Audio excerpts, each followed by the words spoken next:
രണ്ട് തരം ജീവനക്കാർ മാത്രമേ ഇനി സർവീസിൽ ഉണ്ടാവുകയുള്ളൂ. ആ രണ്ട് തരം ജീവനക്കാർ ആരെന്നറിയുവാൻ നമ്മളൊരു ബാങ്കിൽ പോയി ചോദിച്ചാൽ മതി. അവിടെ പോയി ചോദിച്ചാൽ നിങ്ങൾ യൂണിയൻ ആണോ, അസോസിയേഷൻ ആണോ, സംഘാണോ, SU ആണോ എന്നല്ല ചോദിക്കുന്നത്. നിങ്ങൾ പോലീസുകാരനാണോ, ഡോക്ടറാണോ, അധ്യാപകനാണോ, അല്ലെ KCB ജീവനക്കാരനാണോ എന്നാണ് അല്ല ചോദിക്കുന്നത്. നിങ്ങൾ NPS കാരനാണോ, OPS കാരനാണോ എന്നാണ്. OPS കാരനാണെങ്കിൽ നിങ്ങൾക്ക് ലോൺ ഏത് പ്രായത്തിലും തരും. മാത്രമല്ല റിട്ടയർമെന്റിന് ശേഷം 10-15 വർഷം അധികവും തരും.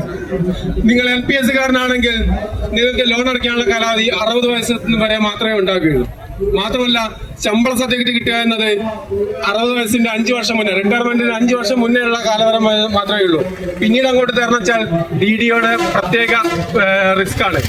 അപ്പൊ ഈ തരത്തിൽ സർക്കാർ ജീവനക്കാരെ രണ്ട് തരത്തിൽ വിഭജിച്ചുകൊണ്ട് 2013 ശേഷം മാത്രം സർവീസ് കയറി എന്ന ഒറ്റ കുറ്റം കൊണ്ട് സർക്കാർ ജീവനക്കാരെ ഇത്രയ്ക്ക് വേർതിരിച്ചു നിർത്താൻ വേണ്ടി ഇവിടുത്തെ സംഘടനകൾ കാണിച്ച മിടുക്ക് ഞങ്ങൾ മറക്കുകയില്ല.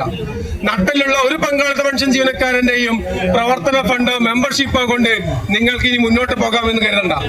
ഞങ്ങളുടെ സമരത്തെ പിന്തുണയ്ക്കുന്നില്ല എങ്കിൽ, ഞങ്ങളുടെ സമരത്തെ പരിഗണിക്കുന്നില്ല എങ്കിൽ, ഞങ്ങളുടെ സമരത്തിന് വേണ്ടി നിങ്ങൾ മുന്നിൽ ഇറങ്ങുന്നില്ല എങ്കിൽ ഞങ്ങളുടെ പിന്തുണ ഇനി ഉണ്ടാവുകയില്ല.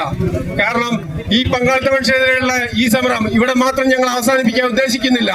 വേണ്ടി വന്നാൽ പങ്കാളിത്ത പെൻഷൻ ജീവനക്കാരുടെ മുഴുവൻ പ്രശ്നങ്ങളും ഞങ്ങൾ ഇടപെടുകയും അവരെടുത്തതായിട്ടുള്ള ന്യായമായ നീതിക്ക് വേണ്ടി ഞങ്ങൾ പോരാടുകയും ചെയ്യും. അതിനുവേണ്ടി ഞങ്ങൾക്ക് മറ്റൊരു സംഘടനയെ തേടേണ്ടി വരികയില്ല എന്ന് കൂടി ഞങ്ങൾ ഈ സമയത്ത് അറിയിക്കുകയാണ്. മാത്രമല്ല ഞങ്ങൾ തന്നെ പങ്കാളിത്ത പെൻഷൻ ജീവനക്കാരെ ഏറ്റവും പ്രധാന ആവശ്യം എന്ന് പറയുന്നത് പെൻഷൻ തന്നെയാണ്.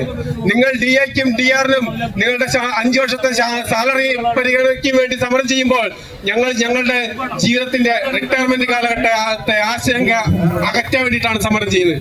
അതുകൊണ്ട് ഞങ്ങളുടെ ആവശ്യം തന്നെയാണ് മുന്നിൽ നിൽക്കുക. ആ ആവശ്യത്തെ പരിഗണിക്കാതെ നിങ്ങൾക്ക് ഒരു പരിഗണനയും ഞങ്ങൾ ഇനി അങ്ങോട്ട് തരികയില്ല എന്ന് ഈ സമയത്ത് അറിയിക്കുകയാണ്.